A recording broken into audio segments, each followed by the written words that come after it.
So guys, i-check natin yung sitwasyon dito kasi may mga nag overnight dito ngayon. Hindi talaga sila overnight kaso naabutan na sila ng baha. May mga stranded tayo na mga guests doon. So dapat maligo lang sila pero nabot sila ng ulan. So kailangan nilang mag-stay dito kasi hindi sila magkatawid. Nandun lang sila punta rin sa mamaya. Ayun na, lumakas na po yung ulan. Nakapasok na ang bagyo. Simula nga daw po ngayong gabi hanggang mamayang madaling araw. So ito na yung pinapagawa ni Brenda na pwesto ng lutuan. Nabasa na. Wala, nabasa na rin siya. Ano na? Tulog galing kabangan-bangan. Wala nang kahoy. Ay, wala nang kahoy.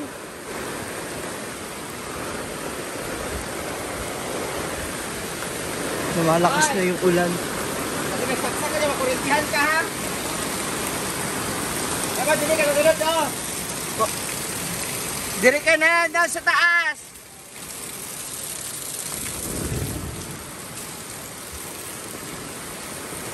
Ito na yung ilog na. Ang lakas na. Ang bilis na nung ano. Ang bilis na ng tubig dito. Ito na yung sa ilog na. Lumakas na talaga yung ulan. Nahawi na naman yung tulay. Ayan, makikita yung bilis ng pagragasaan ng tubig.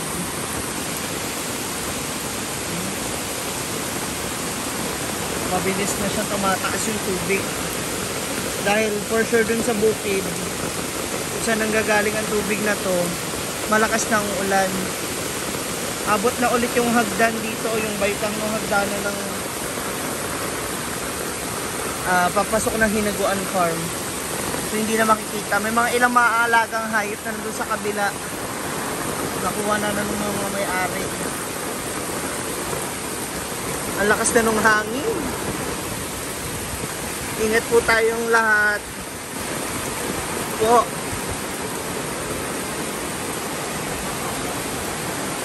Ano na nangyari sa waiting shed? Up, inabot? Ay, yung hangin kasi.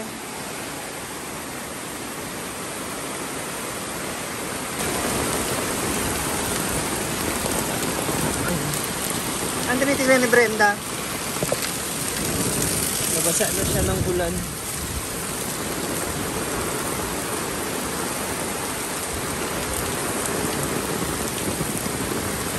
Ay, yung mga wirings.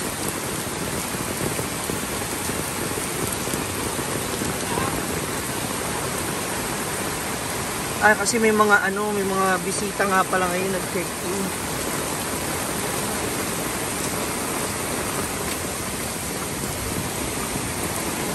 Asan? Asan na sila? Ayun na pala iba oh. Saksakan ka rin sa Saksakan?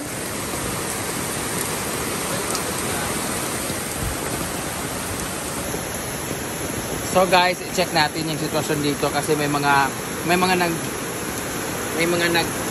overnight dito ngayon. Hindi talaga sila overnight kaso naabutan na sila ng baha. Ulan, ng bagyo. I mean baha o ano sila discount ko na lang sila 3 ihaw so 1,000 na. Bahala sila sa kanila yung sariling pagdinhon. Sinadal ko muna yung mga nandito. Hindi mo ito pangsin ko.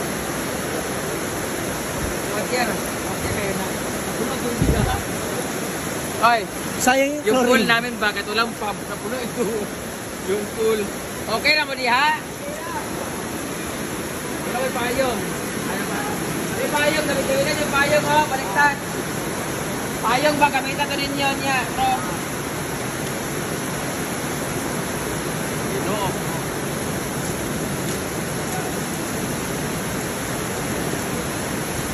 Tapos yung tubig guys.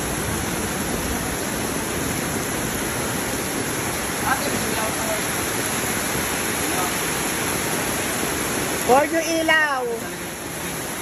Sana din yung tubig.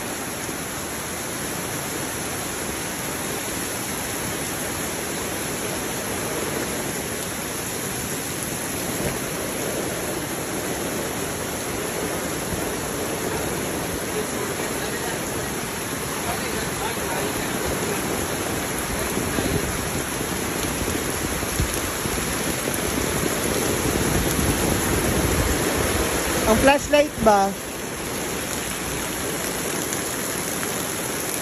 Parang tagay, buko. Ay, yan na kanyo. Ang flashlight ba? Minakwe. Ha?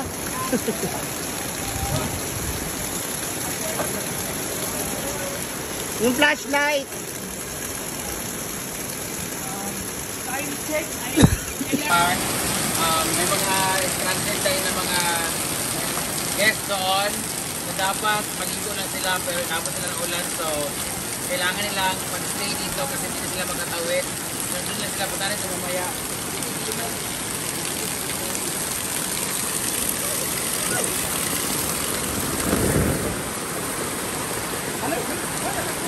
Dito, ako namin sila.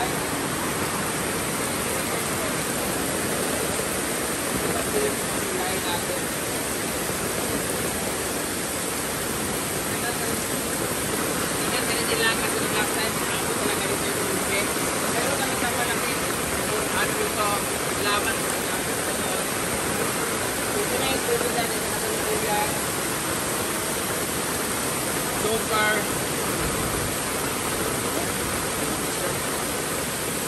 mataas talaga taas, guys. Yung tulay, di ba inaano din yung tulay? Hopefully, wala masyadong malakas na paano ganda level kasi yun yung dahilan kung bakit napapagpapagpapag sila yun. Kaya napuputol yung... Hindi mo pabor kasi hindi siya nakatalo dito sa dulo. So pag tumakas yung tubig, ilutan siya mga pagpapagpapag kaya hindi masyado ano sa lakas. Ayun guys. Tapos, sino? Ayan. Ano taga? Sanay ka naman sa diri. Kaya rin na makauwi. Cutter namin. Diba? Nagpain na rin. Ito yung ano namin dito. Yung ginawa namin dito.